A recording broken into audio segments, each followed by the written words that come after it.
Hello दोस्तों, आप सभी को हर हर महादेव। दोस्तों, आप सभी लोग इस वीडियो को भगाना मत, इस वीडियो को पूरा देखिएगा क्योंकि मैं आज आप सभी को भोले बाबा का बहुत ही प्यारा भजन सुनाने जा रही हूँ।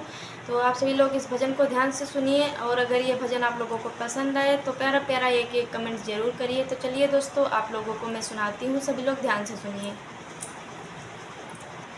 बाबा के देवघर नगरिया में बड़ा मजा आवे कंवरिया में, बड़ा मजा आवे कंवरिया में। बाबा के देवघर नगरिया में बड़ा मजा आवे कंवरिया में, बड़ा मजा आवे कंवरिया में। भंगिया धतूरा भोला मन के भावे, भंगिया धतूरा भोला मन के भावे। जे भी आवे उनके दिल से चढ़ावे, जे भी आवे उनके दिल से चढ़ावे। लपक झपक के बदरिया में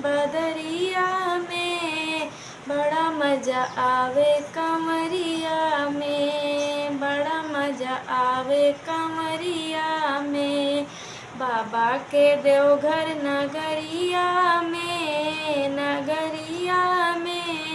बड़ा मजा आवे कंवरिया में, बड़ा मजा आवे कंवरिया में।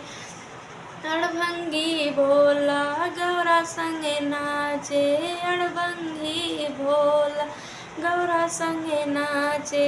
गेरुआ के रंग में कंवरिया बौरा के, गेरुआ के रंग में कंवरिया बौरा के। सावन के बरसे बदरिया में बड़ा मजा आवे कंवरिया में, बड़ा मजा आवे कंवरिया में। पहिला में दया माघव दूसरा में चर्चा, पहिला में दया माघव दूसरा में चर्चा।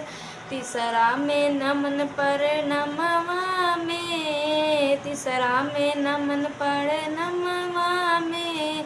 बड़ा मजा आवे कंवरिया में, बड़ा मजा आवे कंवरिया में। बाबा के देवघर नगरिया में